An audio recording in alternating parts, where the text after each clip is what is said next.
और मेंढक के बर्थडे के दिन ऐश्वर्या आई और फिर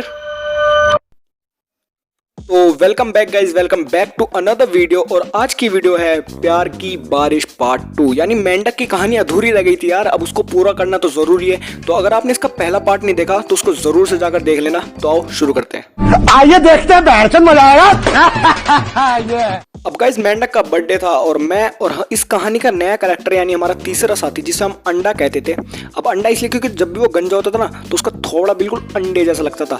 तो हम दोनों पहुंच गए उसके घर। तो मैं और अंडा जैसे उसके घर पहुंचे तो हमने देखा हमारा बर्थडे बॉय गायब है। तो हमने आंटी से पूछा कि कहाँ गया है वो। आंटी ने कहा कि नीचे गया है सामान लेने दुकान पे, तो जैसे ही वो आएगा जब मिल लेना। तो हम बैठे, 5 मिनट बाद मेंढक आया।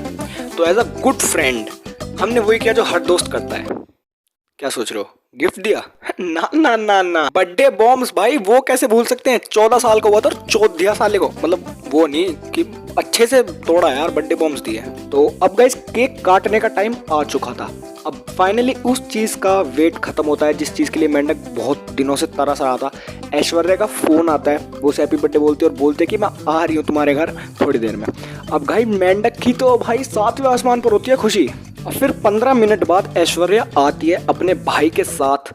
ऐसा हमें लगा वो उसका भाई नहीं, उसका बॉयफ्रेंड था, लेकिन उसको उसके साथ आते वक्त मेंढक ने नहीं देखा था, हमने देखा था। और हमने उसको बताया नहीं क्योंकि हम नहीं चाहते उसका बर्थडे खराब हो और वो गांड जैसा मुंह बनाकर बैठ जाए। तो हमने उसको 2 दिन बाद बताया, लेकिन जब तक उसको पता चल चुका था। अब किस्मत को भी उसकी गांड मारने में ज़्यादा मज़ा आ रहा था। पता नहीं क्या पोपटलाल जैसी किस्मत ले रहा होगा। एक लड़की आती है फिर चल जाती है, फिर आती है फिर चल जाती है। तो मेंढक ने एक दिन ठान लिया वो अब इन सब चक्करों में पड़ेगा ही नहीं भाई। अब उसने अपना ध्यान डाइवर्ट करने का एक तरीका निकाला जो कि था गेमिंग। उसने स्टार्ट कर दिया पबजी खेलना।